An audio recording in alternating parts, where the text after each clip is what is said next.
할렐루야. 오늘 말씀은 진리를 권하는 삶에 대해서 좀 나누고 싶은데 그 전에 이제 오래된 테스트를 하나 해보려고 합니다. 굉장히 오래된 테스트여서 테스트를 제가 하기 전에 뭔가를 제가 하나 이게 작동을 해놔야 될 것 같아요. 네. 오래된 테스트는 뭐냐면 자 눈을 한번 다 감아보시기를 바랍니다. 자, 오래된 테스트니까 잘 순종을 하셔야 테스트가 자, 그 자리에서 한번 일어나 보시기 바랍니다. 눈 감은 채로. 자, 뭐 돌아다니기 안 할 거 걱정하지 마시고 일어나시면 되겠습니다.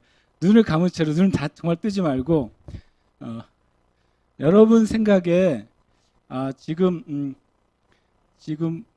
북쪽이 어딜까 생각하는 방향으로 셋이면 하나 둘 셋 하면 딱 방향을 바꾸는 겁니다. 북쪽이 어딘지 머릿속에 생각해 보십시오. 내가 지금 어떻게 들어왔고 어떻게 됐는지. 예. 자, 생각하고 계십니까? 북쪽이 어딘가? 자, 하나, 둘, 셋. 그 눈을 뜨면 안 돼요. 눈을 뜨면 안 돼요. 몸을 돌리십시오. 몸을. 눈을 절대 뜨지 마십시오. 눈을 뜨면은 컨닝입니다. 자, 지금 다시 2초를 드리겠습니다. 바꿀 수 있는 기회. 자, 원래 세상 기회가 좀 있어야 돼요. 그래서 자, 지금 있는 방향이 북쪽에 대한 확신이 없으신 분은 2초 동안 바꿀 수 있습니다. 자, 1, 2. 자, 더 이상 바꿀 수가 없습니다. 자, 지금부터 하나, 둘, 셋 하면 눈을 뜨십시오. 하나, 둘, 셋. 자, 야, 이 오래된 테스트가 먹히는군요. 한 번씩 웃네요. 자, 저를 보고 앉아주세요. 예. 북쪽이 어딜까요? 자기가 본데, 자, 그럼 북쪽이 어딘지 우리 알기 위해서 가위바위보로 결정을 한번 해봅시다. 이긴 사람 쪽이 북쪽으로. 그거 마음에 안 드시면 회의를 좀 해가지고 북쪽이 저 있는 쪽이라고 생각하는 분 손 들어주세요. 의외로 있습니다. 북쪽이 저 있는 쪽이라고. 저를 굉장히 사랑하시는 분들이 계십니다. 자, 북쪽이 저 방송실 쪽이라고 생각하는 분 손 들어주십시오. 있습니다. 자, 좋습니다. 북쪽이 저기 목양실 쪽이라고 생각하는 분, 사무실이나 목양실, 이쪽이 좀 꽤 많군요. 북쪽이 벽이라고 생각하시는 분, 네, 많습니다. 자, 제가 조금 아까 켠 애플이 나침판 어플이었어요. 나침판 어플에 의하면 우리가 회의 결과는 어떻게 될지 모르겠지만 북쪽은 저 목양실 쪽입니다. 와, 근데 어떻게 저가 있는 쪽으로 북쪽으로 착각하셨을까요? 어떤 분은 어떻게 해서 방송실을 북쪽으로 착각하셨을까요? 이게 왜 오래된 테스트냐면 사람들은 진리가 있느냐 이것 가지고 수도 없이 많이 생각을 하는 것이죠. 진리라는 건 뭐냐면 성경에 이제 알레데이아라는 단어인데 참이라는 말이잖아요.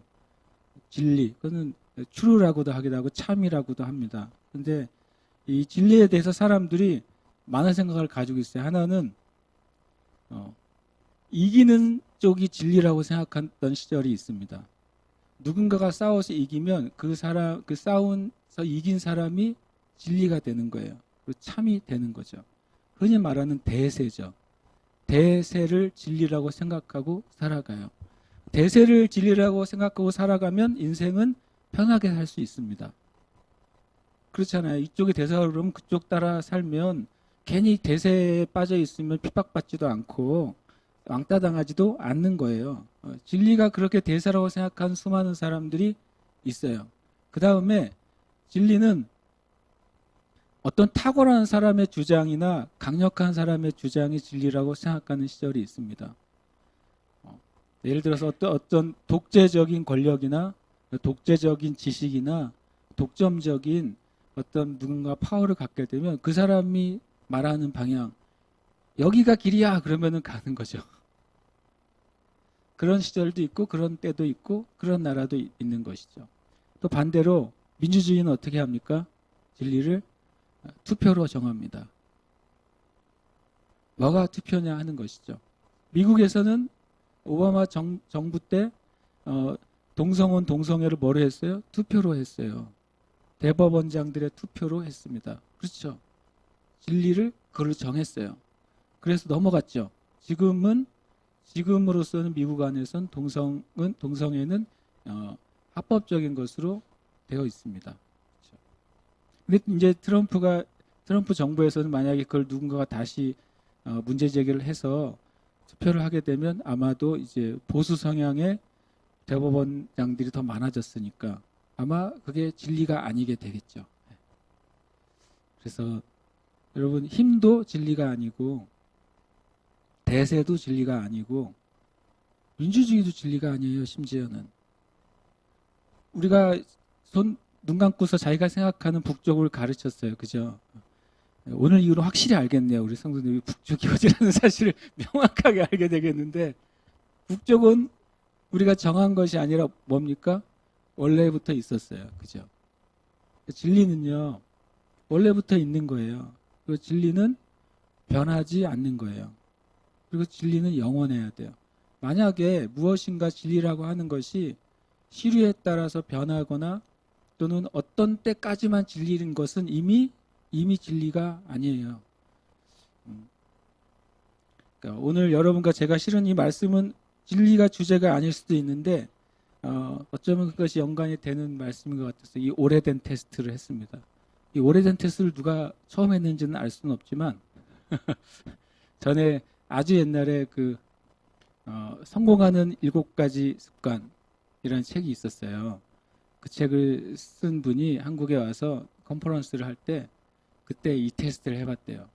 사람들이 수천 명이 있었는데 그중에 사람들이 반응이 별로 없어가지고 눈을 감으라고 하고 자기가 생각하는 북쪽을 돌아서라 그러고 그리고 눈을 떠라 그랬더니 사람들이 다 자기 방향이 다른 거죠.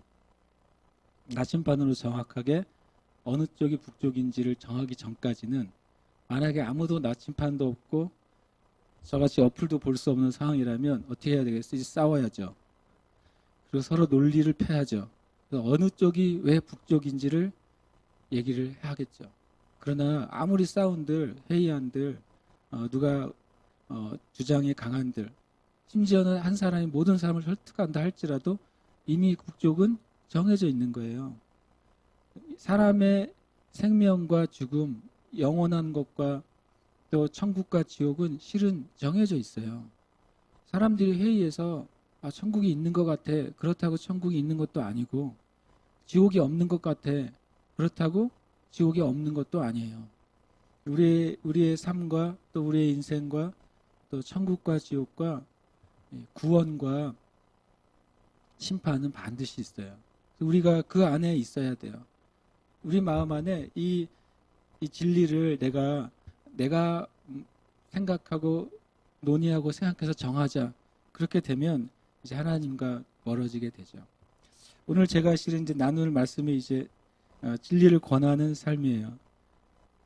오늘 이제 바울 사도가 이제 에베소에서 많은 이제 소동이 일어났고 감사하게도 바울과 일행이 다치지는 않았어요. 소유가 그침에 바울의 제자들을 불러 권한 후에 작별하고 떠나 마게도냐로 가니라 이렇게 돼 있어요. 성경에 보면 마태복음 10장 23절에 이런 말씀이 있어요. 예수님께서 이 동네에서 너희를 박해하거든 저 동네로 피하라. 예수님이 이런 말씀하셨어요. 전도여행을 보내면서 이 동네에서 너희를 박해하거든 저 동네로 피하라. 예수님 말씀 그대로 했던 사람들이 이 초대교회 성도들이에요. 여기서 말씀을 전하고 박해가 일어나면 다른 동네로 가는 거예요. 박해가 일어나서 다른 동네로 떠났지만 주님은 그 박해가 일어난 곳에 교회를 일으키세요. 참 하나님의 그 놀라운 역사죠. 우리 삶 가운데 여러분의 삶 가운데 여러분이 믿음으로 진리로 행했을 때 그 일이 반대에 부딪히거나 그 일이 무산이 되거나 표면적으로는 그 일이 실패가 됐을지라도 그것 때문에 실패했다고 생각하지 마세요. 그냥 바울 사도와 그 일행은 에베소에서 큰 폭동이 일어났고 거기서 다른 곳으로 옮기게 됐어요. 그러나 에베소 교회는 견고하게 세워졌던 것입니다. 하나님의 일들은 그렇게 시작된다는 것을 우리가 잊지 않아야 될 줄 믿습니다. 이 권한다는 단어가 이 20절에 한번 나오죠. 바울은 제자들을 불러 권했다 이렇게 나오고요. 그리고 또 22절에 제자들에게 또 권하고 헬라에 이르렀다고 말해요. 권한다는 단어를 영어로 이제 여러 가지 단어를 사용하고 있는 것을 제가 보게 됐어요. 여기 제가 오늘 주보에는 권한다는 단어를 뭐라고 적었습니까, 제가? 엠브레싱으로 했는데요. 뒤에 보면 또 이렇게 사람들을 권면했다라는 말도 되고 안심을 시켰다는 말도 되고 위로했다는 말도 되는 그런 언어로 많이 번역들이 바뀌어지게 나오고 있어요. 그러니까 바울은 결국에는 바울의 말씀을 권하는 삶은 뭐냐면 디모데 말씀이 이렇게 말씀하고 있어요. 하나님의 말씀은 교훈과 책망과 바르게 함과 의로 교육하기에 유익한 것이고 사람들을 구원하게 하고 하나님의 일을 하도록 준비시키는 것이 하나님의 말씀이라고 우리에게 가르쳐 주세요.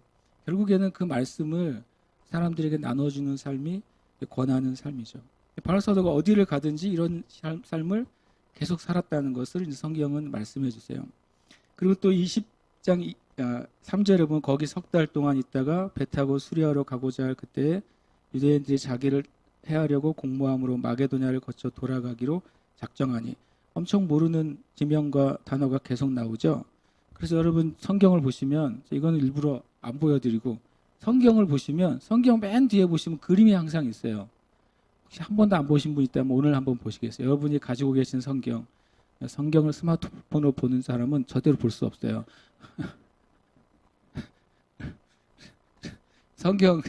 종이로 된 성경 갖고 있는 분들은 맨 뒷장을 딱 펼쳐보시면 모든 성경에 대부분 나와 있어요. 바울의 여행이 나와 있어요. 그 중에 바울의 세 번째 여행을 보면 세 번째 여행의 그 여정이 오늘 읽은 말씀의 여정의 일부가 나와 있어요. 지금의 터키 지역이죠. 지금의 터키 지역에 에베소가 있습니다. 거기서 위로 올라가면 드로아라는 곳이 있고, 그 다음에 빌립보 지역을 떠나서 이제 그리스 지역, 마게도냐가 그리스였어요. 그리스 지역까지 갔다가 다시 그 길을 거꾸로 해서 돌아오는 과정이 바울의 세 번째 여행이에요. 저는 할 수 있으면 우리 형제 자매님들이 이 종이로 된 성경책을 들고 다니셨으면 좋겠다고 생각해요. 스마트폰이 영원하지 않습니다. 얼마 전에 서울에서 13개, 9개국입니까? 구가 갑자기 한 기지국이 불이 났더니 완전히 사람들의 삶이 원시로 돌아갔잖아요. 은행도 안 돼, 결제도 안 돼, 밥도 못 사 먹어, 통화도 안 돼, 문자도 안 돼, 아무것도 안 되잖아요. 굉장한 놀라운 사인이에요. 우리가 의지하고 있는 것이, 이 세대에 우리가 의지하고 있는 것이 단 몇 초 사이에 완전히 끝날 수도 있다는 것을 보여주는 굉장한 사건이었어요. 그것 때문에 뭐 별의별 음모론도 있고 말도 많지만 그건 잘 모르겠고, 저는 다만 그걸 보면서 야, 사람들이 그 몇 시간 동안 완전한 멘붕이 되어버린 거예요. 전쟁이 안 일어나도, 세상이 지진이 안 일어나도, 큰 해일이 일어나지 않더라도 사람의 삶이 순간적으로 모든 것이 다 제로가 될 수도 있어요. 그래서 여러분 의지하는 것을 좀 오늘 그런 것을 좀 바꾸자는 말씀 오늘 나누고 싶은 거죠. 그들이 이제 많은 길들 통해서 이제 세 번째 전도 여행을 계속 이제 이어가고 있는 장면이 오늘의 말씀이에요. 그리고 또 이게 4절에 보면 사람들의 이름이 한꺼번에 많이 나와요. 베레아 사람 소바더, 그 다음에 데살로니가 사람 아리스타고와 세군도, 더베 사람 가이오, 그 다음에 디모데. 더베와 루스드라가 같은 지역인데 이 디모데가 루스드라 지역에서 바울 사도를 만나게 되죠. 그 다음에 아시아 사람 두기고와 드로비모. 그리고 거기에 누가 있냐면 6절에 보면 우리라고 되어 있죠. 우리. 여기서 우리는 누굴까요? 바울하고 누가하고 실라라고 예측할 수가 있어요. 그럼 여기에 20장 4절과 5절을 통해 5, 6절을 통해 이때 바울 사도의 그 전도 여행이 팀이 되었다는 것을 우리가 볼 수 있어요. 그리고 여기에 나오는 지명을 보면 절반은 터키 지역에 있는 지명이고 지금의 터키 지역, 절반은 지금의 그리스 지역에 있는 지역이에요. 우리가 아는 것처럼 그 전에, 예수님 전에, 또 알렉산더가 다스리던 그 이전, 그때 이 터키와 그리스는 서로 끊임없이 싸웠던 두 나라죠. 그 사이에 있는 바다를 두고 거기서부터 그 싸움 때문에 생겨진 게 뭐예요? 그리스 신화잖아요. 수많은 그리스의 신하들은 신들의 전쟁인데 알고 보면 그리스와 터키 지역에 있던 수많은 전쟁들이 이것이 이제 전설화되고 신화화되고 설화화돼서 우리에게는 그리스 신화로 나오는 거죠. 끊임없이 싸웠던 그 지역의 사람들이 복음 안에서 한 전도여행 팀이 된 거예요. 20장 4절과 5절을 저는 보면서 굉장히 은혜로웠어요. 야, 복음 안에서 민족과 민족이 또 서로 다른 생각과 서로 다른 정치 체계, 서로 다른 인종들이 복음 안에서 한 팀이 되고 한 전도여행 팀이 된 거죠. 굉장히 저는 이 4절, 5절, 6절이 저한테는 너무너무 아름다운 그림인 것이죠. 우리의 삶 안에 개인과 개인 사이에도 차이가 있습니까? 있죠. 또 우리가 교회로 있지만 교회와 교회 사이에도 차이가 있습니까? 있죠. 또 심지어는 교단과 교파 사이에도 차이가 있어요. 나라와 민족 가운데 차이가 있어요. 똑같이 예수님을 믿지만 차이가 있어요. 그런데 실은 성령님 안에서 복음으로 하나가 될 때만 실은 그 차이들을 우리가 극복할 수가 있어요. 실은 그 외에는 극복할 수 있는 길이 제가 믿기로는 없는 것 같아요. 조금 전에 말했잖아요. 북쪽이 어딘지 우리가 합의를 목사님 있는 쪽이 북쪽이라고 우리가 합의를 딱 하고서 우리가 온전히 하나가 된 다음에 세상에 나가면 어떻게 되겠어요? 바보가 되는 것이죠. 진리로 하나 되기 전에는 우리는 온전한 하나됨이 있다고 말할 수가 없는 거죠. 이 4, 5, 6절은 참 아름다운 그림이에요. 바울의 인생 가운데 어떻게 보면 이 시간이 굉장히 행복했을 거예요. 홀로 가던 그 여행길, 아니면 혼자나 둘이나 셋이서 많은 고난과 핍박과 반대와 위험을 무릅쓰면서 다녔던 수많은 전도여행의 시간들을 경험했잖아요. 이 짧은 시간이지만 10명이에요. 10명이 한꺼번에 10명이 함께 이 여행을 하면서 얼마나 서로 하나님에 대해서 진리에 대해서 나누는 은혜로운 시간이 있었겠어요.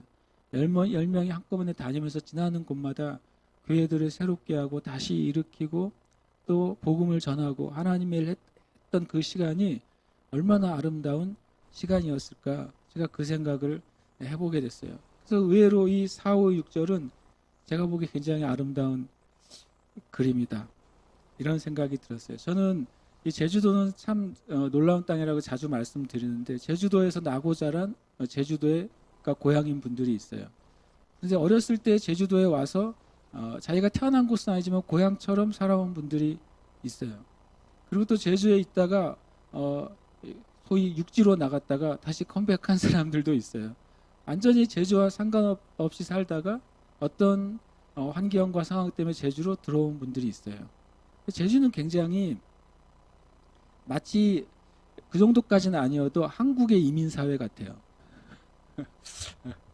외국에 있는 뭐 LA나 다른 곳은 완전히 한국에서 간 수많은 이민사회지만, 그러나 이 제주도는 제가 보기에 한국 안에서의 마치 이민사회 같은 곳이에요. 각자가 다 자기의 삶의 그 이야기가 있고 다 말할 수 없는 그 삶의 스토리들이 있어요. 말할 수도 있고 감출 수도 있는 거죠. 그래서 이 땅 가운데 우리가 주님의 그 몸된 교회로 지체가 되고 하나가 될 수 있는 길이 뭘까? 뭐겠어요? 실은 복음만 하나 되는 것밖에 없어요. 어떤 좋은 프로그램을 가지고 오면 그 프로그램을 진행하는 동안에는 하나인 것처럼 느낄 수 있겠죠. 어떤 새로운 일을, 안 하던 일을 새로 시작하면 그 새로운 일을 시작하느라고 우리가 하나인 것이 되는 시간들이 있겠죠. 그래야 진정한 하나됨은 실은 우리가 복음 안에서 하나 되는 거예요. 복음의 진리 안에서 성령 안에서 하나 될 때 진짜 한 팀이 되는 것이죠. 참 위대한 한 팀을 우리가 보게 되는 거죠. 이 팀이요, 놀랍게도 헤어졌다가 또 만났다가 헤어졌다 만났다 하면서 계속 예루살렘을 향해서 전진하는 것이죠. 우리가 또 우리 교회도 그렇게 하나님 안에서 그런 그 은혜가 있는 하나님 안에 그 한 팀이 되기를 축복합니다. 7절, 8절, 9절에 보면 이 실은 이제 7절, 8절, 9절은 그냥 지나가려고 했던 구절인데, 오늘 이제 예배를 시작하고 제가 이제 제 방에 잠깐 가서 이제 한 번 더 말씀을 보고 이제 나오려고 보다가 요 7절 말씀에서 어제까지는 그것을 주로 전하려고 했던 말씀이 아니었는데 나눠야 되겠다는 마음을 주신 것이 있어요. 그것이 7절의 첫 번째 그 문장이에요. 그 주간의 첫날에 우리가 떡을 떼려 하여 모였더니. 지금도 그 교회 사이에 이 안식일 문제는 굉장히 큰 보이지 않는 이슈예요.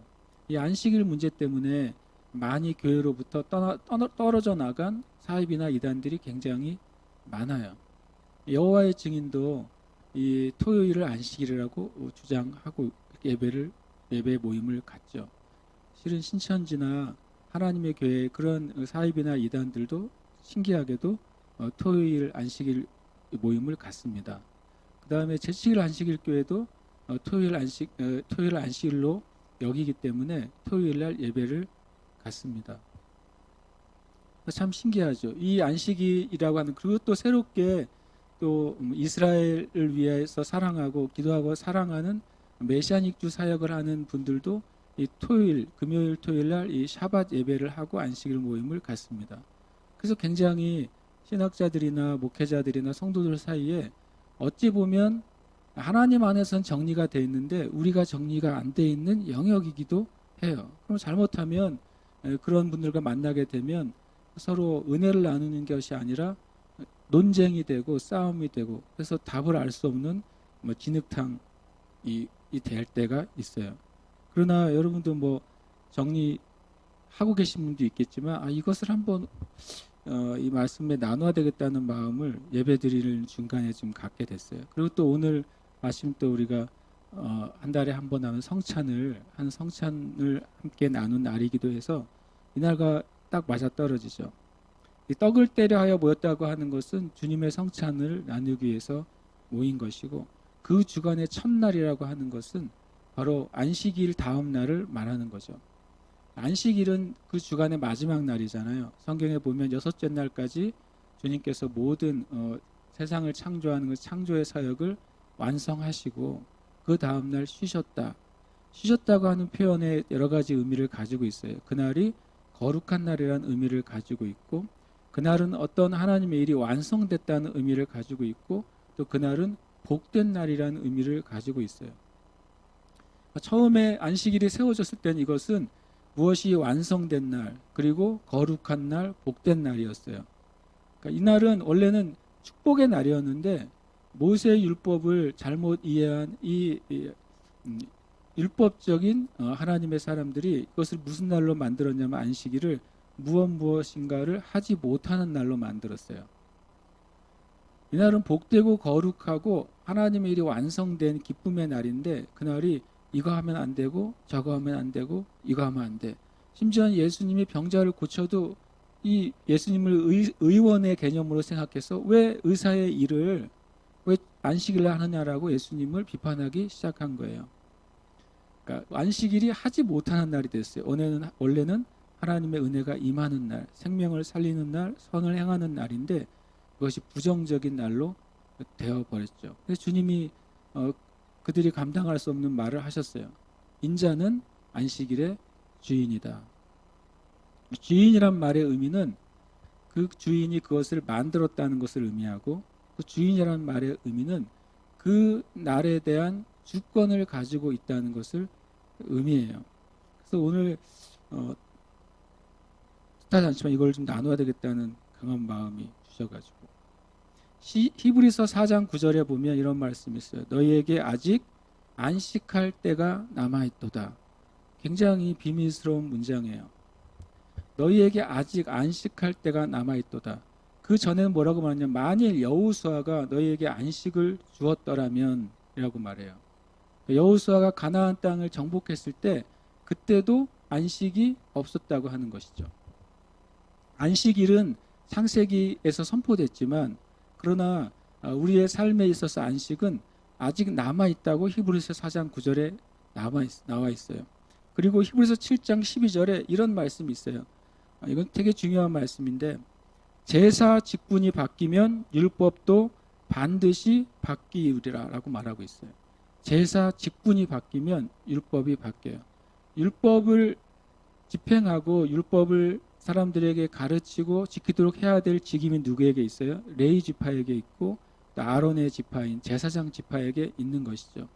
아론의 지파, 제사장 지파, 레위 지파가 하나님과 사람 사이에서 제사의 역할을 감당할 때에는 그것이 그 기준으로 전체 법이 움직여야만 됐어요. 그런데 이제 제사 직분이 바뀌었다고 히브리서 7장 12절에 말씀하고 있어요. 왜냐하면 새로운 제사장이 일어난 거죠. 아론 계열의 제사장이 아니라 멜기세덱 계열의 제사장이신 예수님이 일어나신 거예요. 근데 멜기세덱은 아론보다 또는 레위 지파보다 훨씬 이전에 이 땅에 있었던 인물이고 실제로 히브리서에 나오는 멜기세덱은 예수님 자신을 말하고 있습니다. 그냥 멜기세덱에 대해서 이렇게 설명합니다. 멜기세덱은 처음도 없고 끝도 없다. 멜기세덱은 아버지도 없고 어머니도 없다. 누구예요? 예수님이세요. 그는 살렘 왕이죠. 예루살렘의 왕이시죠. 그래서 멜기세덱은 구약에 현현하신 예수 그리스도예요. 그 과정은 복잡하지만 그렇게 이해하시길 바래요. 그래야지 멜기세덱이 이해가 되는 것입니다. 어쨌든 그러니까 이 멜기세덱의 반차를 따라서 이 땅에 성육신하신 예수님이 이제 대제사장이 되셨다고 히브리서에서 선포하는 거죠. 그러니까 뭐가 바뀐 거예요? 제사 직분이 아론 계열, 레위 지파의 계열에서 예수님으로 제사 직분이 바뀌었어요. 그래서 아론을 통해 하나님께서 이스라엘 백성에 주신 율법을 철저하게 지켰던 이스라엘 백성이 이제는 아론 직분의 제사장을 통해 세워진 율법이 아니라 새로운 대제사장이신 예수님을 통해 세워진 새 계명의 율법으로 살아가게 우리를 세워주신 거예요. 그래서 예수님께서 내가 안식일에 뭐라고요? 주인이라고 선포하셨어요. 그럼 이제부터 안식일의 법이 누구를 기준으로 바뀌는 것이죠? 예수님을 기준으로. 히브리서 7장 12절 말씀처럼 제사 직분이 아론에서 이제 예수님으로 바뀌었기 때문에 이제 그 법도 예수님의 법으로, 예수님의 새 법으로 이제 바뀌어지게 된 거예요. 이 히브리서는 반드시 바뀌어야 된다는 표현까지 적었어요. 반드시 예수님을 기준으로 법이 바뀌어져야 된다고 말씀하고 있죠. 조금 전에 제가 안식일이 무슨 의미라고 말했냐면 안식일은 첫 번째로 모든 것이 완성됐다는 의미예요. 그 다음에 거룩한 날이고 복된 날이에요. 첫 번째 안식일은 왜 생겼습니까? 첫 번째 안식일은 하나님께서 모든 창조를 완성하셨기 때문에 생긴 것입니다. 하나님의 사역, 이 온 세상을 창조하신 하나님의 창조의 사역이 완벽하게 완성됐어요. 그래서 그것을 뭐라고 표현하면 참으로 좋았더라라는 말로 그것을 말씀하세요. 첫째 날, 둘째 날부터 계속 좋았더라, 굿 그러다 나중에는 very good 또는 beautiful이라고 되어 있어요. 어떤 영어 번역은 fantastic이라고 번역해 놨어요. 그러니까 주님이 보시기에 이 모든 사람을 만들어 놓으신 모든 것이 완벽했던 거예요. 그 완벽하신 것에 대한 기념이 바로 안식일이에요. 그러면 예수님이 기준이 바뀌었죠. 예수님이 제사장 직분을 받으셨고 예수님의 기준으로 법이 바뀌는데 예수님의 사역은 언제 완성됐죠? 예수님의 사역은 부활하심으로 완성된 것입니다. 예수님의 이 땅의 사역은 부활하심으로 완성됐어요. 그때부터 안식일의 영적인 기준점이 뭐로 바뀝니까? 부활의 날로 바뀐 것입니다. 그게 법이 바뀌었다는 소리예요. 실은 우리는 주일날을 구약의 안식일을 지킨다고 주장하시면 안 돼요.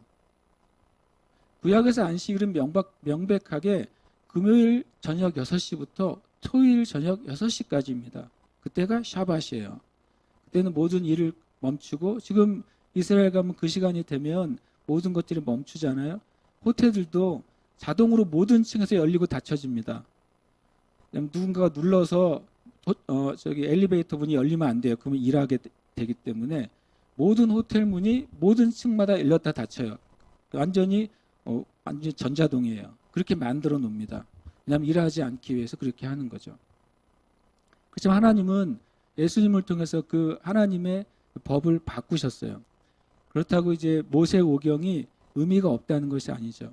모세오경은 모든 율법마다 예수 그리스도에 대한 진리가 내포되어 있어요. 그래서 오히려 모세의 율법은 예수 그리스도를 통해서 더 빛이 나게 되는 거죠. 여러분이 혹시 금요일, 토요일 안식일이라고 또 존중이 여기고 그것이 하나님의 법을 지금도 지키는 것이라고 하는 분들을 만난다면 저는 분명히 말합니다. 그것은 온전한 진리가 아닙니다. 예수 그리스도께서 완성하시는 것을 직접적이든 간접적이든 부정하는 행위예요. 그렇다고 지금 샤밧을 지킨다고 죄라고 말하는 것이 아니에요. 샤밧이 예수 그리스도의 부활의 날인 주일을 대체할 수 없습니다. 그것은 그런 하나님 앞에 좋은 운동이 분명히 아니에요. 다시 말씀드리면 하나님은 세상을 창조하시고 일을 끝내시고 안식일을 세워주셨어요. 이제 하나님이신 예수님께서 예수님 뭘 완성하신 거예요? 하나님은 첫 창조를 완성하셨고 예수님은 구원을 완성하셨어요. 그래서 마지막 주님이 오시는 날이 뭐가 됩니까? 영원한 안식일이 되는 것입니다. 이것이 성경에서 말씀하시는 안식의 실은 영적인 진리라고 저는 믿어요. 예수님께서 인자는 안식일의 주인이다. 여러분과 제가 쉽게 말하면 빨간 날, 일요일 날, 주일 날 왜 모이느냐? 그날이 쉬는 날이니까요. 아니죠. 주 5일째가 되면 토요일 날 모이면 속 편하잖아요. 토요일 날 빨리 땡겨서 모이고 1박 2일 놀러 가면 속 편하잖아요. 이날이 주님이 부활하신 날을 기념하기 위해서 우리가 예배하기 때문에 그렇습니다. 초대교회 유대인 그리스도인들은 샤밧을 지켰어요. 샤밧 때 하나님의 그 은혜를 지키고 가족들이 모여서 율법을 읽고 토라 포션을 하면서 지켰어요. 그러나 함께 예수님의 이름으로 떡을 떼는 모임은 언제 했어요? 일요일, 주일날 했습니다. 콘스탄티누스 황제가 313년 이후에 기독교를 공인하고 또 기독교가 나중에 로마의 주 종교가 된 다음에 그때 일요일이 주일이 된 것이 아니에요. 그것은 모함이에요. 잘못된 모함입니다. 이미 예수님께서 부활하신 이후부터 예수님의 제자들과 사도행전의 사도들과 성도들은 안식 후 첫날 주님이 부활하신 날 매주 모여서 주님이 나를 기념하라 그러셨어요. 너희는 모일 때마다 이것을 기념해라. 내가 너희를 위해 흘린 피와 너희를 위해 준 몸을 기념해라. 나의 피와 몸을 통해 너희가 영생을 얻고 죄사함 받고 생명 얻은 것을 기억해라. 이것 때문에 이 제자들과 사도들, 성도들은 샤밧을 지켰지만 그것은 이제 그들의 전통과 율법 가운데 지킨 것이지 예수 그리스도의 복음 가운데 지킨 날은 주일이었던 것입니다. 그래서 바울 사도가 유대인이죠. 바울 사도는 철저한 유대인이죠. 100% 유대인입니다. 바울 사도는. 그럼에도 불구하고 어디를 가든지 샤밧을 지켰을 것입니다. 그러나 함께 떡을 떼고 예배하고 말씀을 나누는 것은 어느 날이었습니까? 이 7절에 말한 것처럼 그 주간의 첫날에 우리가 떡을 떼려고 모였다라고 말하는 것이죠. 주일은 첫날이에요. 월, 화, 수, 목, 금, 토, 일 이렇게 되면 마지막 날이 되죠. 원래는 일, 월, 화, 수, 목, 금, 토 이렇게 돼야 돼요. 그래서 원래 주일을 뭐라고 말하면 제8요일이라고 그래요. 창세기로 보면 일, 월, 화, 수, 목, 금, 토 하고 이제 안식일이 끝나고 새로운 날 8요일이라는 말을 그렇게 이제 쓸 때가 있어요. 그래서 영적으로 8은 뭡니까? 새로운 시즌이 시작되는 걸 의미하는 거예요. 새로운 것이 시작돼 그것을 8이라고 말씀하고 있는 것이죠. 또는 이때 이제 모여서 바울이 다음 날 월요일 날 떠나고자 계획했기 때문에 바울의 마음에 진리를 더 권하고 싶었어요. 그래서 말을 했는데 말이 밤중까지 계속됐어요. 제가 오늘 되게 할 말이 많은데 바울만큼 못할 것 같습니다. 그래서 그런데 점심은 먹어야 되기 때문에. 근데 이 바울 사도가 대단한 그 말을 많이 하고 싶어서가 아니라 실은 자신이 떠나면 다시 여기에 오지 못할 것을 바울의 심령이 직감하고 있었을 것입니다. 그래서 바울이 전할 수 있는 마지막 복음을 다 나누고 싶었어요. 진리를 다 권해주고 싶었어요. 그래서 그 말씀이 길어지고 길어져서 밤중까지 계속됐어요. 바울이 이렇게 길게 설교한 것보다 더 놀란 것은 사람들이 그때까지 있었다는 거예요. 무리가 모인 이따락에 등불을 많이 켰어요. 이제 길어지니까 사람들이 떠난 것이 아니라 흩어진 게 아니라 등불을 켜고서라도 바울의 말씀이 끝날 때까지 갔었어요. 어떤 목사님이 새로운 교회에 가셨는데 가자마자 그 목사님이 첫 번째 한 일이 교회에 붙은 시계를 제거하는 거였대요. 그 교회는 목사님 보시라고 목사님 정면에 엄청나게 큰 시계를 달아놨다고 합니다. 그래서 목사님이 그 설교 시간을 오버하지 않게 하기 위해서 그 목사님이 가자마자 그 시계를 치워버렸다 그래요.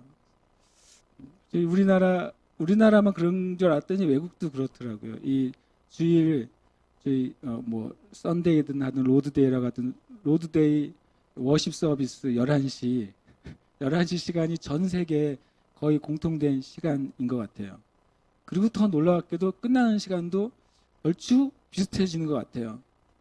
12시간 넘으면 이미 은혜가 바닥이 나서 12시간 넘어가면 구멍이 나서 찾던 은혜도 빠져나가고 심지어는 최근에 설교학에서는 적당한 설교 시간을 24분으로 해놨더라고요. 그래서 내가 나는 그 설교학에 의하면 낙제다. 24분 정도면 서론인데 이게 큰일이다. 내가 그렇게 생각했어요. 뭐 그게 뭐 진리가 아니라는 말은 아니에요. 하나님이 역사하시면 24분이 아니라 2분을 말해도 주님이 역사하실 수 있다고 저는 믿어요. 어쨌든 이 바울 사도가 이 사도행전에서는 제일 길게 말했던 것 같아요. 바울 사도보다 더 길게 말하신 분이 있었나 성경에 보니까 예수님이 있으시더라고요. 예수님이 오병이어 사건 이후에 칠병이어 사건이 있을 때 뭐라고 말하냐면 이들이 나와 함께한 지 3일임에 그러셨어요. 주님이. 나와서 3일 동안 집에 못 간 거예요. 예수님 말씀을 듣는 동안. 그래서 예수님이 역시 제일 높으시구나 제가 생각을 했는데 그때 이제 그대로 보내면 지쳐 쓰러질 것이다. 그래서 주님이 다시 그들에게 초자연적인 그 음식을 공급해 주셔요. 이들이 이제 윗다락에 등불을 많이 켰어요. 켰더니 이제 어떻게 됐겠어요? 3층으로 돼 있다고 성경에 나와 있죠. 그러니까 1층에 있는 사람들은 그냥 불빛만 받겠지만 2층, 3층으로 올라갈수록 그 기름의 연기들 상상해 보십시오. 기름의 연기들, 열기들, 그럼 뭐 산소는 희박해지고 연기는 가득 차고 굉장히 실은 상황적으로 굉장히 2층, 3층으로 올라갈수록 불리했을 거라고 저는 여겨지고 굉장히 답답했을 거예요. 그러지 않았겠어요? 근데 그 밤이 될 때까지 9절에 보면 유두고라는 청년이 창에 걸터 앉아 있다가 깊이 졸더니 바울이 강론하기를 더 오래 하며 이렇게 돼 있어요. 참 놀라운 말씀인데 이걸 영어로 보면 이런 표현이 나와 있어요. 그들이 모여서 이제 특별히 9절의 말씀이 유두고라 하는 사람이 유두고라는 뜻의 이름의 뜻이 복되다는 뜻이에요. 복되다. 우리식으로 하면 복돌이에요. 김복돌. 복돌이가 여기 앉아 있었는데 말씀을 드리려고 3층쯤. 우리가 보통 학교에서 강의를 하거나 들을 때 학생들을 어떻게 알 수 있을까요? 교수와의 거리를 보고 이 사람이 공부를 하려고 하는지 아닌지를 알 수 있게 되죠. 그다음에 그 교수와 쳐다보는 각도를 보면 알 수 있죠. 공부를 하려고 하는 학생인지 빨리 끝나기를 바라는 학생인지. 최악은 뭐겠어요? 앞에 있는 사람의 머리와 머리 사이에 딱 내 머리가 있어서 자기가 누구인 정체를 알지 못하게 앉아있는 학생들이 있는 거죠. 이 유두고가 3층에 앉았다는 소리는 그렇게 적극적으로 말씀을 듣지 않았을 가능성도 있어요. 그러니까 좋았죠. 그리고 또 환경도 굉장히 안 좋았어요. 그런데 이 말씀에 보면 이렇게 표현이 되어 있어요. 9절에 보면 유두고라는 청년이 창태에 걸져 앉아 있다가 졸았다. 그런데 과정이 영어에는 뭐라고 되어 있냐면 sinking into a deep sleep이라고 되어 있어요. 첫 번째는 말씀을 듣다가 점점 눈꺼풀이 가라앉으면서 마치 이 마음이 이렇게 물속에 가라앉듯이 천천히 이제 수면 상태로 가고 있었다고 말하고 있는 거죠. 그 다음 나중에는 재밌는 표현이 있어요. 그 다음 표현은 overcome by sleep이라고 돼 있어요. overcome. 완전히 그 잠에 지배를 당했어요. 그 다음에 뭐라고 되어 있냐면 이제는 그 다음에 이제 fall down이라고 되어 있어요. 3층에서 바닥으로 떨어진 거예요. 그래서 전에 제가 이 말씀을 묵상할 때 이렇게 제가 기록한 걸 제가 적어 놓은 걸 제가 보게 됐어요. 그리스도인들이 어떻게 영적으로 실패하는가. 첫 번째로는 그 말씀을 앞에 놓고 내 마음이 자꾸 내 생각과 나의 주장과 가치 안으로 이렇게 수면 안으로 들어가는 것이죠. 말씀을 내가 대면하지 않고 내 생각, 내 가치관 안으로 마치 잠수하듯이 그 속으로 쑥 빨려 들어가는 거예요. 영적인 가수면의 상태에 들어가는 거죠. 그러면 나중에 거꾸로 그 수면이 나를 삼켜버려요. 거짓이나 미혹이나 나의 생각이 말씀이 더 이상 나에게 들어오지 못하도록 나를 삼켜버리게 됩니다. 그렇게 되면 어떻게 돼요? 떨어지는데 신기하게도 성경의 표현은 굉장히 영적인 표현이 같이 있어요. 3층에서 바닥으로 떨어져요. 성경에서 3층은 무엇을 의미하죠? 항상 주님의 보좌가 있는 3층 천을 의미하는 것이죠. 그가 처음에 말씀을 들었을 때에는 주님의 보좌 가까이 우리가 가는 것입니다. 우리가 예배 드릴 때는 주님 가까이 가요. 그리고 우리가 말씀에 집중할 때는 우리의 영적인 상태가 3층의 상태에 있는 것이죠. 근데 그때 내 마음과 영이 주님의 말씀을 집중하지 못할 때, 물론 환경도 상황도 안 좋습니다. 근데 말씀이 집중하지 못할 때 무엇인가 원인 때문에 자기의 생각, 자기의 주관에 조금씩 수면 아래로 잠기기 시작할 때 나중에는 그것에 집어삼키며지는 것이죠. 근데 그 상태가 계속 유지되면 어떻게 되냐면 하나님의 보좌 가까운 곳에서 이 땅의 영역으로 떨어지게 되는 거예요. 그리스도인들이 그렇게 하나님의 보좌에 있다가 이 땅의 생각과 가치관 안으로 곤두박질 수 있다. 그렇게 영적인 생명이 위협받을 수 있다는 것이죠. 옛날에 제가 그런 것을 이제 적어놓은 걸 보면서 이 유두고가 별로 주목받지 못했던 복돌이었는데 내 마음은 이 사람의 본질은 뭐예요? 복된 자인 것이죠. 그러나 말씀 앞에 우리가 바로 서 있지 못할 때에는 우리가 복되게 창조되고 가치 있게 창조되었어도 주님으로부터 우리가 떨어질 수도 있다는 것을 보여주는 일종의 우리에게 경고예요. 그런데 9절에 보니까 일으켜보니 죽었습니다. 성경에 죽어간다고 말하지 않았고 그가 실제로 숨이 떨어졌다고 말했어요. 그도 그럴 것이 3층에서 바닥으로 떨어졌는데 살 수 있는 사람은 이승미 사님 같은 밖에 없어요. 이승미 사님이 떨어지셨잖아요. 누구보다 더 복된 분이세요. 그러니까 그런데 놀랍게도 바울 사도가 하나님의 은혜가 어디에 있는지를 보여줘요. 왜냐하면 우리가 때로는 저도 마찬가지 아니겠습니까? 저도 주님 앞에서 온전히 제가 집중하지 못할 때, 또 온전히 주님께 내 생각과 마음을 드리지 못할 때 어떤 순간에 나의 삶의 어떤 영역이 내 영적인 어떤 영역이 떨어질 수가 있어요. 그러나 하나님의 은혜는 우리가 이 모임 안에 있잖아요. 은혜의 모임 가운데 있고 주의 말씀이 선포되는 그 장소 가운데 이 유두고가 있었어요. 거기에서 하나님께서 유두고 자신뿐만 아니라 이 회중 전체를 위해서 하나님께서 그를 다시 일으켜 주세요. 떠들지 말라, 생명이 그에게 있다라고 말씀하시죠. 그리고 나서 12절에 보면 그렇다고 이제 바울 사도가 하던 말을 또 끝내는 분이 아니네요. 이렇게 큰 사고가 일어났는데도 다시 떡을 떼어 먹고 오랫동안 날이 새기까지 대단한 분은 대단한 분인 것 같아요. 다 말씀을 다 나누고 나서 떠납니다. 그 뒤에 살아난 청년을 통해서 이들에게는 두 가지 은혜가 임한 것이죠. 하나는 이 사도 바울의 마지막 복음의 메시지를 한밤 종일 해서 듣게 됐어요. 그 다음에 두 번째로는 하나님께서 생명의 주관자인 것을 체험적으로 경험적으로 경험하게 됐어요. 그래서 이 교회는 더 견고하게 된 것이죠. 우리의 삶에 진짜 두 가지가 필요한 것이죠. 진정한 진리의 말씀이 우리에게 필요하고 진정한 영적인 체험이 정말 필요해요. 이 두 가지가 우리에게 모두 필요합니다. 한 가지만으로는 부족해요.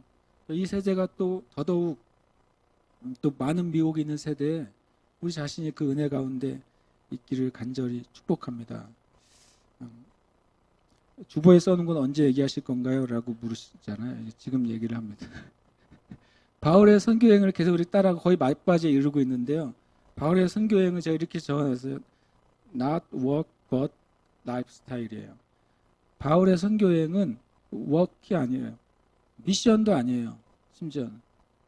바울의 선교여행은 사역이나 일이 아니에요. 그에게는 바울의 선교여행은 삶이었어요. 그냥. 예수님을 만난 다음에 바울에게 누군가에게 예수님을 얘기한 것은 그의 그 의무사항도 아니고 내가 반드시 이뤄나야 될 인생의 어떤 비전이나 미션도 아닌 거예요. 그냥 그에게는 그냥 라이프 스타일이에요. 내가 누구를 만나면 누군가 대화를 하면 자연스럽게 복음과 진리를 내가 나누는 것이 내 삶의 그냥 스타일이 된 것이죠. 바울에게는 이 바울의 선교여행은 사역이 아니다. 모든 하나님의 일을 사역으로 할 때 제일 불쌍한 것 같아요. 진정한 그 대가를 이룬 사람들은 그 일이 삶의 일부가 되는 거잖아요. 그것이 더 이상 일이 되지 않고 삶의 일부가 되면 그 사람은 정말 대가가 되는 것이죠. 그러니까 수영 선수한테는 수영이 운동이고 스포츠예요. 그렇잖아요. 그러나 물고기한테는 그것이 그냥 삶이에요. 그렇지 않습니까? 우리 삶에 그리스도인이 복음을 전하는 것, 예배하는 게 이게 워크가 되면 안 돼요. 예배팀이 이게 이번 주는 내 차례야. 그래서 차례에 의해서 예배하면 안 되잖아요. 그렇죠?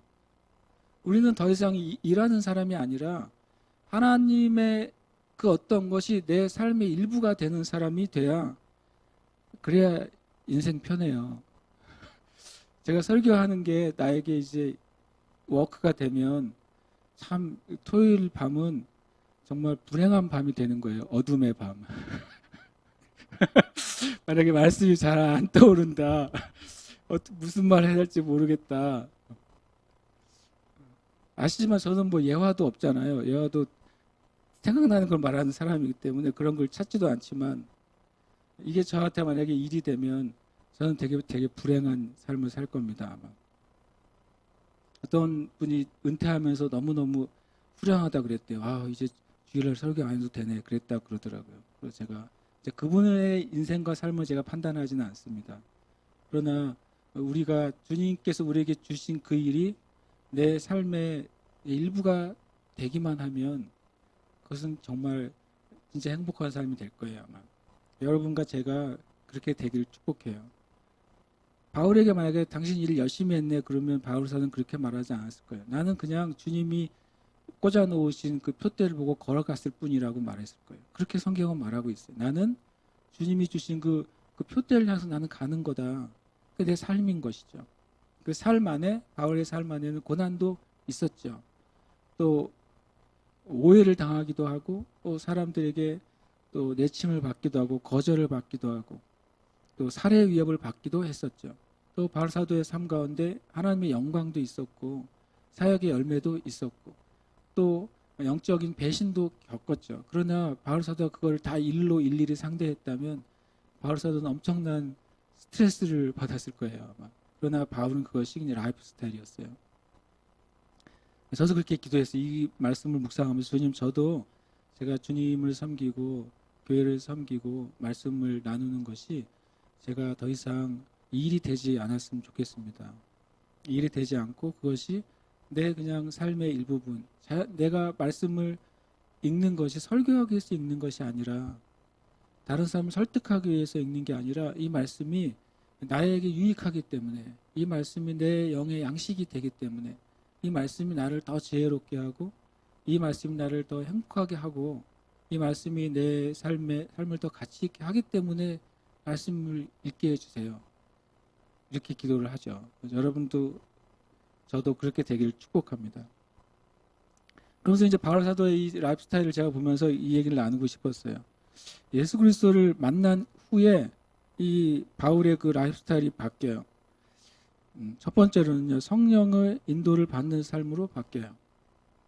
바울처럼 굉장한 의지를 가진 사람이 드뭅니다. 굉장한 의지와 자기가 무엇인가 하려고 하는 성취욕으로 가득했던 사람이 바울 사도죠. 바울 사도가 태어난 것은 다소잖아요. 다소 지역이에요. 그런데 터키 지역이죠. 그런데 바울 사도가 터키인가요, 그리스인가요? 그리스 지역이겠네요. 그런데 터키입니까? 네, 감사합니다, 장로님. 그런데 어린 시절에 바울 사도는 어디로 왔냐면 이스라엘로 왔어요. 이스라엘에서 어린 시절부터 가말리알의 문화에서 율법을 배우면서 자라났죠. 쉽게 말하면 10대에 이미 유학을 갔고 거기서 홀로 성장하고 살아온 사람이에요. 굉장한 의지력이 있었고 하나님을 위해서 사람을 죽이는 것까지도 하겠다는 그런 강한 의지력이 있던 사람이 바울 사도예요. 그럼 바울이라는 영화 혹시 보셨습니까? 거기에 보면 굉장히 잘 묘사한 게 뭐였냐면 바울 사도가 감옥에 있으면서 그동안 자기가 예수님을 대적하면서 수많은 사람들을 감옥에 가두고 때리고 살해했던 것들이 계속 마귀가 그것으로 괴롭혀요, 바울 사도를. 그랬던 사람인데 그가 주님을 만나고 나니까 자기의 의지를 계속 성령님 앞에 꺾는 삶을 살게 되는 것이죠. 심지어 사역자로서도 이렇게 하는 게 옳다고 여겼다가도 성령께서 그것을 막으신다는 것을 깨달으면 자기의 의지를 꺾는 거예요. 이것이 예수 그리스도를 만난 바울의 삶이었어요. 그 다음에 예수 그리스도를 만난 다음에 바울 사도는 그냥 삶의 라이프 스타일이 복음을 권하는 삶이었어요. 누구를 만나도 어떤 상황에 있어도 그냥 복음을 권하는 그냥 라이프 스타일이 된 것이죠. 사도행전에 나오는 바울의 많은 설교들이 다 어디서 이루어졌습니까? 주로 법정에서 이루어진 설교들이 굉장히 많습니다. 아주 중요한 바울의 설교는 법정에서 자기를 변호하라고 시간을 줬을 때 자신을 변호한 게 아니라 복음을 변호했어요. 그러니까 바울의 라이프 스타일이죠. 그냥 내가 누구를 만나도 내가 작정을 하고 복음을 전해야지 이런 게 아니었어요. 그냥 누구를 만나면 예수님이 나에게 어떤 분인지를 그냥 말하는 것이죠. 내가 예수님 때문에 내 삶이 바뀌었다는 것을 그냥 말하는 거예요. 간증으로 말하는 것도 아니고 사형리를 하겠다고 말하는 것도 아니고 전도폭발을 하겠다고 말하는 게 아니라 그냥 바울의 삶은 누구를 만나든 어디를 가든 그냥 복음을 권하는 삶이었던 것입니다. 그 다음에 바울의 삶은 놀랍게도 교회를 세우는 삶이었어요. 바울을 가는 곳마다 두 가지가 남아요. 하나는 교회와 제자들이 남아요. 바울이 지나간 자리마다 교회와 제자들이 남는 것이죠. 예수님의 명령에 완벽하게 이렇게 싱크로율이 100%였던 사람 중에 한 명이 바울인 것 같아요. 주님은 너희는 온 세계를 다니라고 말했어요. 만민에게 복음을 전하라고 말했어요. 민족을 제자 삼으라고 말했어요. 아버지와 아들과 성령의 이름으로 세례를 주라고 말했어요. 내가 너에게 말한 모든 것을 가르쳐서 지키게 하라고 말했어요. 바울은 그 주님의 명령에 아주 100% 실은 자신의 삶을 드렸던 몇 안 되는 사람 중에 한 명인 것 같아요. 그는 그 주님의 몸인 교회들을 세웠어요. 그 교회들이 건물을 세운 건 아니죠. 건축을 한 것이 아니에요. 그는 교회를 세웠어요. 예수님을 믿고 예수님을 진심으로 고백하는 공동체를 세웠어요. 그리고 자기가 그것의 리더가 되지도 않았어요. 심지어는 사람들을 세우고 그리고 그것의 교회를 세우고 또 교회를 통해 다른 교회들이 세워지도록 하는 것이 바울의 사명이었어요. 그러니까 바울은 자기의 사명을 명확하게 알았습니다. 고린도전서에 보면 뭐라고 말씀하십니까? 나는 물을 주는 자다. 나는 심는 자다. 아볼로는 물을 주는 자다. 그것을 잘하고 열매 맺게 하시는 분은 오직 하나님이시다. 바울 사도는 자신이 씨를 뿌린 다음에 거기에 누가 물을 주든 누가 거기에 리더가 되든 바울에겐 그게 별로 중요한 게 아니라 자신은 씨앗을 심는 자, 복음을 권하는 삶, 교회를 일으키는 자로 사는 것으로 아주 만족했던 하나님의 사람이에요. 여러분과 제가 예수님을 만났습니다. 예수님을 만난 다음에 삶의 모습은 100명이면 100가지가 나와야 돼요. 그게 정상인 것이죠. 그죠? 너는 왜 나처럼 예수님을 안 전해? 이렇게 말하지 마세요. 나처럼 하면 안 되고요. 너에게 준 대로 해야 돼요. 그것이 주님의 그 놀라운 지혜이신 것이죠. 그러나 이것은 우리가 같아져야 돼요. 여러분과 제가 예수님을 만난 이후에 분명히 성령님의 인도함을 받는 삶을 추구해야 돼요. 분명히 우리의 삶이 복음적인 삶을 살아야 돼요. 그리고 분명히 우리는 주님의 몸을 세우는 삶을 살아야 돼요. 그 다음에 이제 바울이 만나고 나서 이제 예수 그리스도를 만나면 이제 라이프 스타일이 바뀌어요. 라이프 스타일이 바뀐다는 것을 제 세 가지로, 첫 번째로는 삶의 의미와 목적이 바뀌는 것이죠. 이게 제일 중요해요. 아주 그냥 단순한 질문이죠. 내가 왜 사느냐가 바뀌어야 돼요. 왜 사느냐가 바뀌지 않으면 예수님을 믿으면서 괴로울 거예요. 그렇지 않겠어요? 예수님 성경은 계속 이렇게 살아 이렇게 살아라고 말하고 있는데 내가 아직 왜 사는지가 결정이 안 돼 있어요. 교회는 다니는 거죠. 종교적인 신앙생활도 열심히 할 수 있죠. 교회에서는 사역도 내가 열심히 참여할 수 있어요. 그러나 내가 왜 사는지를 말씀과 진리 안에서 내가 발견하고 인생의 목적이 바뀌지 않으면 실상으로는 우리의 심령은 괴로운 삶을 사는 거예요. 삶의 의미와 목적이 여러분 온전하게 정해지기를 축복해요. 두 번째 예수님 만나면요, 중요한 것과 가치가 바뀌어야 됩니다. 뭐가 중요하냐 하는 것이죠. 여러분이 가지고 있는 물건 중에 뭐가 중요해요? 여러분이 그동안 경험했던 경험 중에 어떤 경험과 기억이 중요해요? 여러분이 지금 하루의 일과 중에 뭐가 중요해요? 일주일의 일정 가운데 어떤 일이 중요해요? 중요한 것과 무엇이 가치 있는지가 바뀌어야 돼요. 이것도 안 바뀌면 괴로워요. 진짜 괴로운 건 뭐냐면 하나님께서 이렇게 말씀하고 있는데 나는 거기에 100% 마음의 동의가 안 될 때 우리의 심령은 괴로운 거예요. 무엇을 잘하거나 못하거나는 진짜 괴로운 게 아니에요. 왜냐하면 못하다가도 잘하게 되면 언제 그랬냐는 듯이 행복해지잖아요. 무슨 일을 실패하다가도 그 실패한 게 회복이 되면 언제 그랬냐는 듯이 사람들이 행복해지잖아요. 그거는 궁극적인 게 아니에요. 여러분의 삶에 뭐가 중요하지? 한 주간 동안 그 생각을 하게 되시길 축복해요. 한 주간 동안 내 인생에 뭐가 중요한가? 내 삶에 뭐가 제일 가치가 있지? 이거 한번 순서 한번 정해보세요. 이거 정말 중요합니다. 이것이 세워지면 그 중요하고 가치 있는 것에 내 마음을 쓰면 되잖아요. 거기에 마음을 들이면 돼요. 그러면 그 다음에 무엇을 해야 될지는 굉장히 쉽게 깨닫게 될 거예요. 그 다음에 세 번째는 이게 참 어려운 문제인데요. 저도 적으면서도 어려웠어요. 예수 그리스도를 만나면 실은 바뀌어야 되는 삶은요, 남을 위한 내가 되는 거예요. 이게 제일 어려운 문제입니다. 삶의 의미나 목적, 중요한 것과 가치는 방향이 바뀌는 거죠. 방향 바꾸면 되지 않겠습니까? 생각을 바꾸면 돼요. 실제 내 삶이 남을 위한 내가 되는 거는 그게 쉬운 게 아니에요. 제가 2번 회심했다고 전에 한 말씀 드렸잖아요. 처음 예수님 만나고서 교회 생활 열심히 하고 은혜도 누렸지만 대학교 4학년 때나 되어서야 정말 제가 진정한 주님으로의 온전한 회심을 경험했다고 말씀드렸어요. 제가 모태 신앙이었지만 진정한 회심은 대학교 4학년 때 경험했다는 거죠. 제가 교회 오빠로 자라났다고 그랬잖아요. 회장 아니면 해본 임원이 없어요. 성가대 15년 했고 교사 10년 했어요. 교회에서 닳고 다른 인생이었죠. 그런데 진짜 예수님을 내가 만난 거는 대학교 4학년 때였다니까요. 그래서 저는 제 자신이 그랬기 때문에 누구를 제가 판단하거나 누구를 어떻게 제가 점수를 매기지 않아요. 하나님이 하실 일이에요. 저도 하나님이 그렇게 이끌어 주셨던 것처럼 여러분도 그렇게 이끌어 가고 계세요. 하나님의 때에 하나님의 일을 이루시죠. 다만 제가 잘한 건 한 가지죠. 주님 교회를 떠나지는 않은 거죠. 하고 싶은 짓은 많이 했지만 주님의 무대 교회를 떠나지는 않은 거예요. 그래서 하나님이 긍휼히 여겨 주신 것이죠. 근데 정말 두 번째 회심은 이 남을 위한 나의 삶을 제가 배우게 된 거죠. 제가 그런 말을 했었어요. 나는 결혼 후 8년 동안 나를 위한 가정생활을 했다고.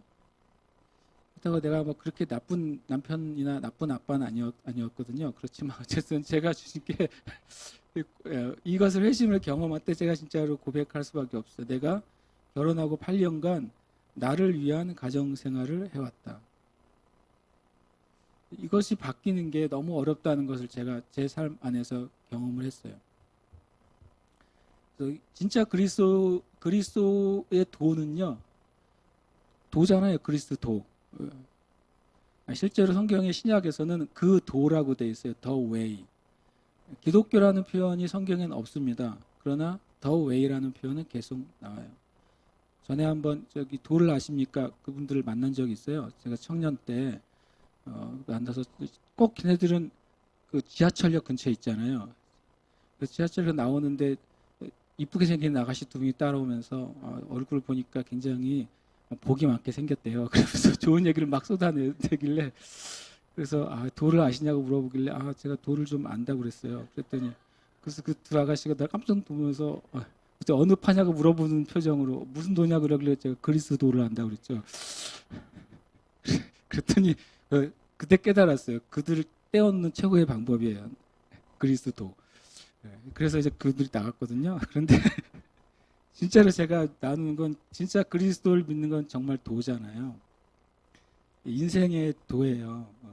인생의 최고의 길은 뭐냐면 여러분과 제가 타자를 위한 내가 되는 거예요. 세상에서 제일 어려운 일입니다. 정직하게 말하면. 그러니까 여러분이 남편이라면 아내를 위한 남편이 되는 거예요. 되게 어려운 일입니다. 여러분이 아내라면 남편을 위한 아내가 되는 거예요. 진짜 어려운 일이에요. 여러분이 부모님이라면 자녀를 위한 부모가 되는 것이고 여러분이 자녀라면 부모를 위한 자녀가 되는 거예요. 그건 굉장히 실은 어려운 문제라고 제가 생각했어요. 그런데 예수 그리스도를 만나게 되면 우리가 진짜 만나기 시작한다면 놀랍게도 이 방향으로 우리의 삶이 가게 될 거라는 거예요. 계속 가고 끝까지 가가지고 어디까지 가냐면 실은 남을 위해서 내 생명을 줄 수 있을 만큼 가게 될 거라고 성경은 말씀하신다는 거예요. 근데 실은 그 가는 동안에 엄청 손해를 보실 거예요. 일단 마음으로도 손해를 볼 거고, 왜냐하면 남을 위한 나가 되려면 얼마나 많이 자존심을 상해야 돼요. 그렇죠? 내가 마땅히 이렇게 대접 받아야 되고 마땅히 받아야 되는데 그때 내가 그 타자를 위해서 내가 남을 위한 내가 되려면 그게 얼마나 많이 우리 자신의 자존심과 우리 자신의 자아와 마땅히 내가 받아야 될 권리가 얼마나 많이 구겨지고 찢겨지고 또 업신여김을 받아야 되겠어요. 예수님이 그러셨잖아요. 예수님 마땅히 받으셔야 될 걸 못 받으셨어요. 요한복음 1장에 예수님이 자기 땅에 왔음에 이렇게 말하고 있어요. 자기 땅에 왔는데 거절 받으셨고 자기 백성에게 왔는데 거절 받으셨단 말이죠. 마땅히 받으셔야 될 존귀를 받으시지 못했어요. 그런데 예수님의 마지막 갈 때 이런 표현을 하시는 거죠. 주님은 제자들을 사랑하시되 끝까지 사랑하셨다고 말씀하셨어요. 그러니까 내가 온 이유는 너희를 위해 내 생명을 주기 위해서다. 이 표현을 하면은 예수님은 타인을 위한 자신이 되신 것이죠. 그 타인이 온 인류와 온 우주가 되신 거예요. 이것은 실은 어려운 이야기입니다. 그렇지만 우리 주님을 만났으니까 그것이 우리의 신앙의 목표가 됐으면 좋겠어요. 같이 이 시간 기도하겠습니다. 우리가 기도할 때 지금 여러분과 제 안에도 어떤 면에서는 삶의 의와 목적이 명확하게 뚜렷이 초점이 맞춰지지 않는 분도 있을 수 있어요. 내 삶에 진짜 중요한 게 뭘까? 아직 찾아가는 분도 있을 수 있어요. 만약에 우리 다음 세대들이라면 청소년들이나 청년들이라면 더더욱이 내 인생에 중요한 게 뭔지 내 삶의 정말 최고의 가치가 뭔지 아직은 뚜렷하게 내 눈에 보이지 않을 수도 있어요. 그리고 세 번째, 남을 위한 나의 삶을 살아가는 것은 하루아침에 정말 되지 않고 하나님의 그 사랑이 나에게 부어지지 않으면 안 되는 것이죠. 예수 그리스도를 믿을 때 성령께서 우리 안에 하나님의 사랑을 부어주셨다고 말씀하세요. 그래서 우리가 소망이 있는 것이지 우리가 어떻게 온전히 남을 위한 나가 되겠습니까? 시간 기도할 때 주님, 내가 주님을 더 깊이 만나고 만나게 해 주시옵소서. 주님을 더 깊이 알고 알게 해 주시옵소서. 하나님의 사랑, 예수 그리스도의 사랑이 나에게 지식이나 어떤 지적인 깨달음이나 마음의 일시적인 동요와 감동이 아니라 예수 그리스도의 삶이 정말 나에게 경험되고 또 느껴지고 살아있게 해 주시옵소서. 그래서 내 삶의 의미와 목적, 내 삶의 중요한 것과 같이 그것이 온전히 바뀌어지게 해 주시고 주님이 사셨던 것처럼 타인을 위한 내가 되도록, 그래서 하나님 나라에 진짜 합당한 삶을 살아갈 수 있도록 은혜를 주시옵소서. 우리 같이 이 시간 기도하겠습니다. 하나님 아버지 감사합니다. 이 시간 주의 영광을 우리 가운데 임해 주시옵소서. 하나님, 우리가 주님 내 삶의 의미와 목적이 주님 앞에 서 있는 것이 너무나도 중요합니다. 나의 삶의 의미와 목적, 중요한 것과 가치가 무엇인지 다시 한번 돌아보게 하시고 오직 주님 바라볼 수 있도록 주님 역사하여 주시옵소서. 하나님 아버지 간구하며 기도합니다. 성령 하나님의 시간이 임하셔서 하나님 우리 안에 이 미련한 것들을 제거해 주시옵소서. 주님, 우리 안에, 너 내 안에 인정받고 사랑받고 높임받기를 원하는 마음, 하나님 마땅히 받아야 될 것이 맞지만 그러나 내가 하나님 나라의 삶으로, 예수 그리스도의 삶으로 하나님 그것을 포기할 수 없는 우리 자신의 모습을 긍휼히 여겨주시고 주님 앞에 포기하며 살아가도록 주여 은혜를 허락해 주옵소서. 진정한 포기가 얻는 것이며 하나님 우리가 버리는 것이 찾는 것이며 하나님 내어주는 것이 얻는 것인 것을 알도록 주여 은혜를 베풀어 주시옵소서. 아멘. 주님 감사합니다. 주님 감사합니다. 할렐루야. 바리시베리아바라바라. 시간 깨닫게 주옵소서. 하나님의 마음과 생각을 깨닫게 해주시고 주님의 뜻과 진리를 깨닫게 해주시고 오직 주님 앞에 우리 자신을 드리는 삶을 시작할 수 있도록 주님 역사하여 주시옵소서. 주님 역사하여 주시옵소서. 주님 역사하여 주시옵소서. 주님 역사하여 주시옵소서. 아멘 아멘.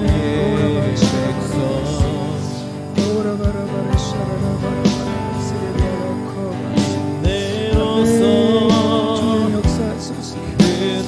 아멘. 주님 역사하소서. 아멘. 주님 역사하소서. 할렐루야. 주님 감사합니다.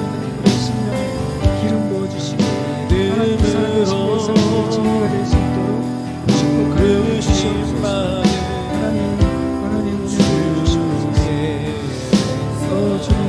주님 예수 카바바라바라바라 주님 예수 카바바라바라 긍휼히 여겨 주시옵소서.